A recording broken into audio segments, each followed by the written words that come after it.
पढ़ने की कोई उम्र नहीं होती। धौलपुर की बाडी कस्बे के रहने वाले रिटायर्ड शिक्षक रघुवीर दयाल 72 साल की उम्र में एमए की परीक्षा की तैयारी में जुटे हैं, जो 15 मई को होने वाली है।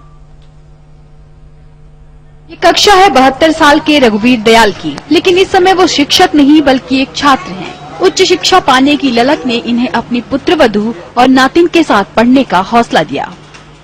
मैं पिताजी दोनों एमए हिंदी फाइनल से परीक्षा ले रहे हैं और हमें जो भी कुछ दिक्कत आती है तो हम उनसे प्रेरणा ले लेते हैं। मैं भी फाइनल की परीक्षा दे रही हूँ हिंदी से और अपने नाना जी और मामी जी के साथ। धौलपुर के बाडी कस्बे के रहने वाले रिटायर्ड शिक्षक रघुवीर दयाल मीना उम्र के इस पड़ाव पर किताबों का मोह नहीं छोड़ पा रहे हैं, इसलिए हिंदी विषय में एमए फाइनल की परीक्षा की तैयारी में जुटे हैं। ऐसा नहीं है कि इन्हें बुढ़ापे में ही पढ़ाई की इच्छा जगी है।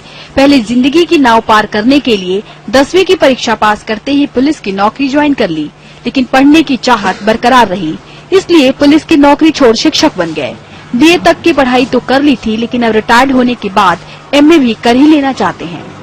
अब मैं रिटायर्ड हो गया हूँ और मुझे पढ़ने की इच्छा है और मेरे बच्चे जो मेरी पुत्रवधू जो पढ़ रही है उनके साथ में मैं भी अध्ययन करने की मेरी इच्छा थी, क्योंकि इंद्रियां शिथिल हो जाती हैं, उसको मतलब अपने स्तर पर बनाए रखने के लिए मैं अपना अध्ययन कर रहा हूँ और वो भी एमए की परीक्षा दे रही है। मैं जहाँ चाह वहाँ राह कहावत को चरितार्थ करने वाले रघुवीर सहाय जैसे लोगों के लिए ही उम्र कभी बाधा नहीं बनती। इनके हौसले और जज्बे को सहारा समय NH-4 का सलाम। धौलपुर से नीरज चौधरी के साथ सहारा न्यूज ब्यूरो रिपोर्ट। अगर हौसला बुलंद हो तो उम्र कभी भी आड़े नहीं आती। किसी भी उम्र में कुछ भी किया जा सकता है। राजसमंद के 77 साल के शांतिलाल ने कुछ ऐसा ही कर दिखाया है। देखिए ये रिपोर्ट। 77 साल की उम्र में शिक्षा पाने की ललक ने शांतिलाल को 12वीं की परीक्षा में बैठा दिया। शांतिलाल ने राजस्थान ओपन बोर्ड से 12वीं की परीक्षा दे डाली। इस परीक्षा के लिए शांतिलाल जी जान से जुटे हुए थे। मैं जब परीक्षा देने गया 10 तारीख को तो मुझसे पूछा भी था, साहब आप अंदर कहाँ जा रहे हो? तो साहब ये मेरा प्रवेश पत्र है, मैं परीक्षा देने आया हूँ। तो ये लोग बहुत खुश हुए और मुझे भी उससे ये हौसला अफजाई हुई।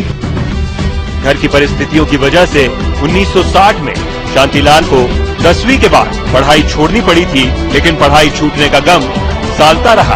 अब अपनी जिम्मेदारियों से मुक्त होने के बाद वो अपने इस सपने को पूरा करने में लग गए और परिवार भी इसमें उनका खूब साथ दे रहा है।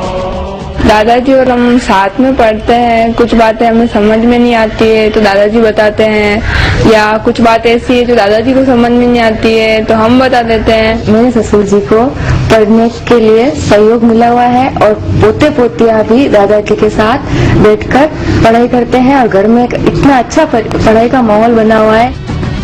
परीक्षा का परिणाम चाहे जो हो, इस उम्र में भी शांतिलाल अपने जज्बे से नौजवानों को पढ़ाई की सीख जरूर दे रहे हैं।